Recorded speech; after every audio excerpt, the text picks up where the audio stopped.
I'm here with Angela Boord, and she is an SBFBO finalist author, and probably one of my favorite books to come out of the SBFBO was Fortune School.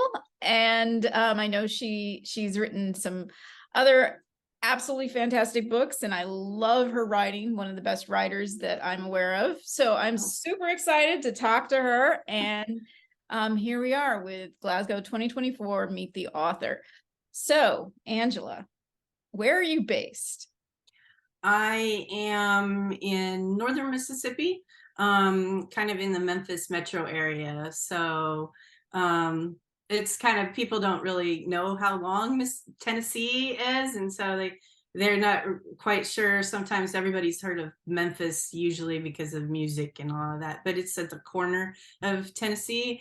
And so Mississippi, Arkansas, Tennessee, like all come together. And so if I say I'm from Memphis, people think Tennessee. If I say Mississippi, usually people are like, we don't really know much about Mississippi, but I live on the Mississippi side. I think I knew you lived in Mississippi, and I always imagined you living on like the Gulf Coast, because I think that's, in my mind, that's what Mississippi consists of, is like that little strip on the Gulf Coast, or possibly the part that's close to New Orleans. So yeah, that's about 6 hours away from us. So it's a drive down there. It's like, you know, the states that border on the Gulf, they really have like, you know, like the northern parts are different, and then the middle parts are just like Mississippi, Alabama, Georgia are just like one giant chunk of pine trees. They're just like pine trees and humidity. And then you get down to like the Gulf Coast, and then it's like all the Gulf Coast should like be one state. Like, you know, it should be its own like thing. three like big stripes across. Right. And then Florida, yeah, like it's like Mississippi, Alabama, you know, Florida, all that should just be like, you know, Gulf Coastia. Gulf Coastia, yeah. Speaking of locations, what is your experience or impression of Scotland, where the next Worldcon meeting in 2024, not the next one, but the 2024 Worldcon is going to take place? So I am ashamed to say I don't know all that much about Scotland. So basically I know like they have cool accents. Yeah. Which is like what everybody in America says, you have a cool accent. And I've never been to Scotland. I would love to go, and I'm trying to figure out if I can get there, because that would be a lot of fun. It sounds like it's going to be a lot of fun.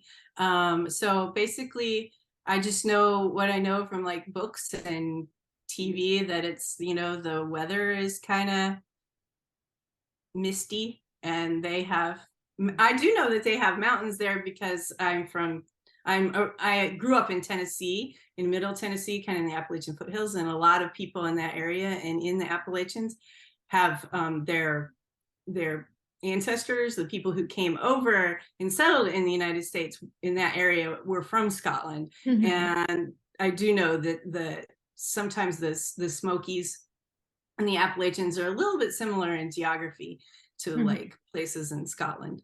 Okay. Now it's time for you to give me the elevator pitch for your book. And I know you have several books, so you can choose which one. So 2 handfuls of words, so roughly 10 words. Oh gosh, 10 words. Yeah. You know how big my books are? I'm not gonna count those, so it's okay. Okay. I don't know. Let's see. So Through Dreams So Dark, which is my newest one. Which I loved, by the way. Thank you. I have to count words. No, you don't. No. just make it pithy and short. Okay. I'm with you I'm an agent with you in the elevator at Worldcon, and go. A Soviet defector in the 80s will stop at nothing to put his broken family back together, even if it means crossing realities. Awesome. That's a great, yes. Yay. I'm sold. Thank you. You already read it, so I guess I didn't have to work very hard. but I think thank that you was for a very saying so. accurate description. Yeah. I really did love that book. I thought it was, you know, so different from Fortune's Fool, and it Yes. actually made me wonder. Actually, do you have Russian heritage? Did you study Russian language? I mean, I do not actually, but I did study the language. So I had okay. studied it in college. I've always been interested in Russian history, and I grew up in the 80s reading Cold War spy novels, but I was always more interested in the Russians, I guess. And one of the books I liked the best were like, it was kind of like, Man from U.N.C.L.E., where the American agent and the Russian agent have to work together, and then they find out that they're both being kind of like, like they're in this big web of intrigue, and they're both being used, and then the Russian gets out of like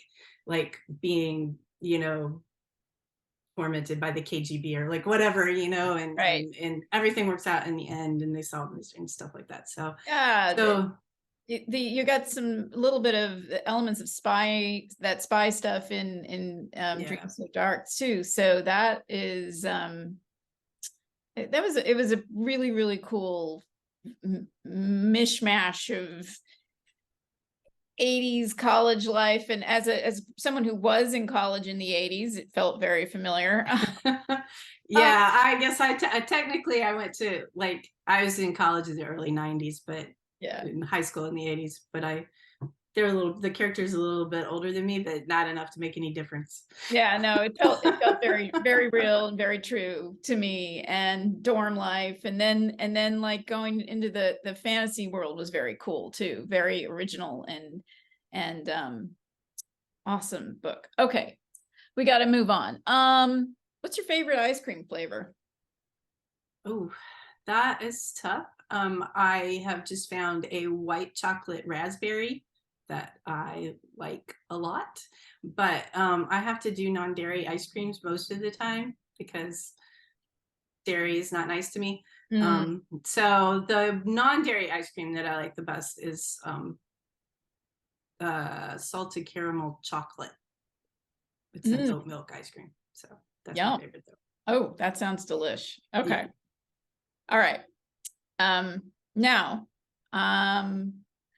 we keep flipping back and forth between book related and non-book related questions. So here's a book related question, and you can pick whichever character you want to talk about, but tell me about a main character.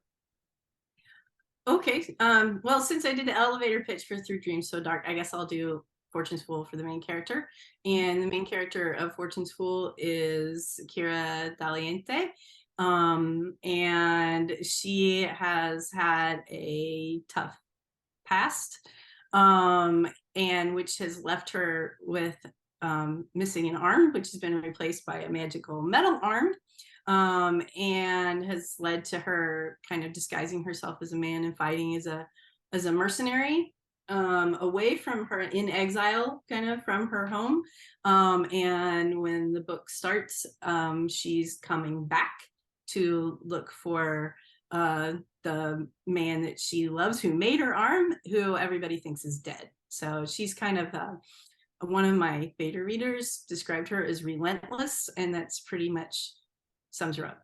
So she is basically relentless. So she's gonna find him if it kills her, and it might. So yeah, I'd say that's true. I would say that is very true of her. And she was definitely one of my favorite characters of books that I've read. So, okay, this is a really controversial question, and you need to prepare yourself.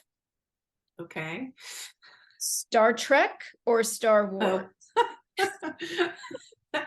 Yeah, there's no good answer for that one, is there? But I have to go with Star Wars. I'm a Star Wars person.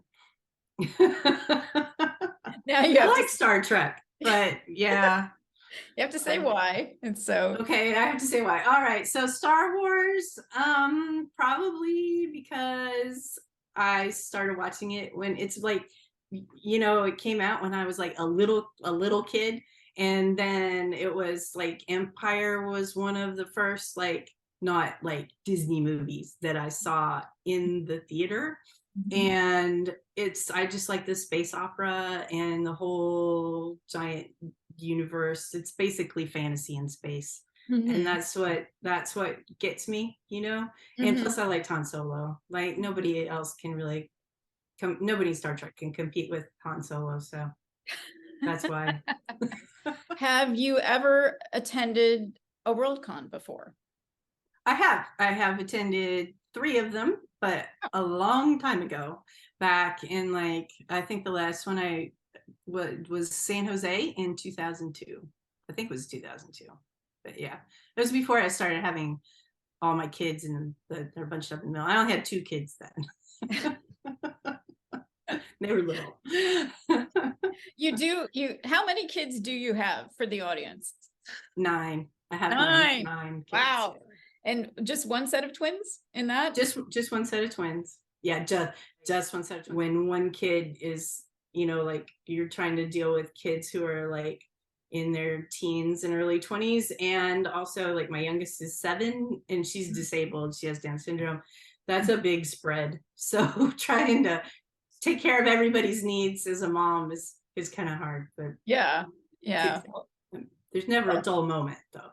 I bet. What's boredom? That's something that doesn't exist. Yeah.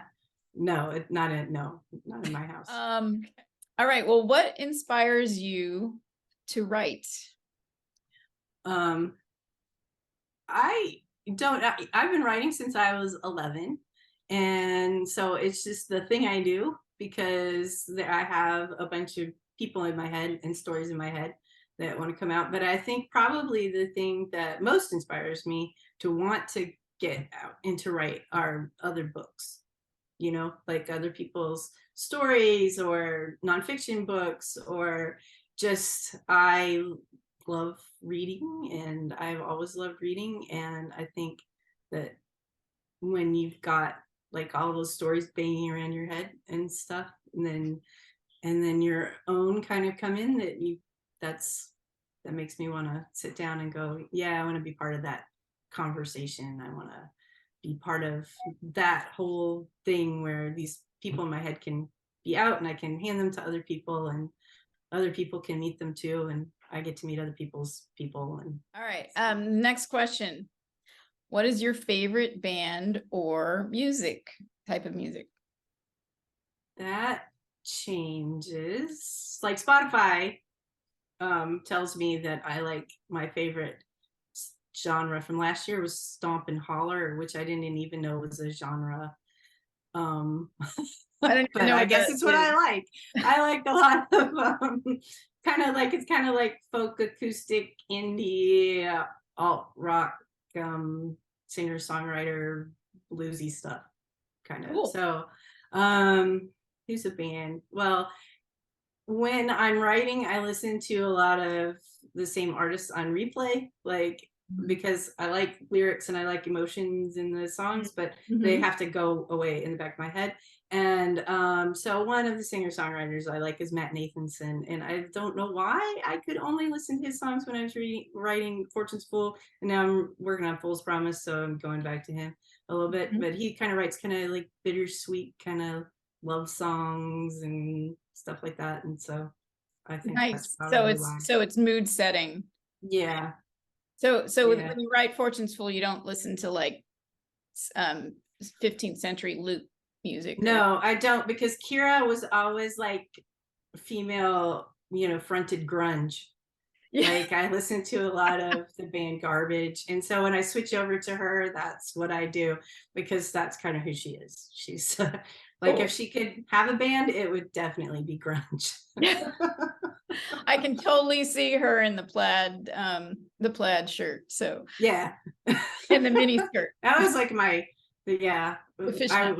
I was a flannel was my uniform in the 90s. So yeah, I can kind of. Awesome. All right. Okay. So this is the last question, and tell us about what you're writing now. So right now I'm working on Fool's Promise, because I kind of had put it on hold because it kind of ran into some roadblocks around 2020 and stuff, and which is why I started working on Dreams to get Dreams Out. So I got Dreams Out, picked up Fool's Promise again, and I'm getting it ready for copy editing, which I should be sending it to my copy editor in August. I actually have something on the calendar now, so hopefully it'll be out by the end of the year. Awesome. Yay. I mean, Well, I can't cross wait your for fingers. Full Promise. And I want to thank you for joining us today. This is great. This is an awesome conversation. And I encourage everybody to get Angela's books because they're amazing. She's an amazing writer and you will not be disappointed. So, Yeah. All right. Thank you for having me. You're welcome. Thank you for watching. Find more Meet the Author interviews on the Glasgow 2024 YouTube channel, along with the Indie Author Reading Library and recordings of previous Glasgow 2024 Presents panels. Hit subscribe to get notifications for every new video. Find us at glasgow2024.org and as Glasgow in 2024 on Facebook, Twitter, and Instagram. Check out our cool merch at http://redbubble.com/people/Glasgow2024/shop. Consider joining by emailing volunteers@glasgow2024.org.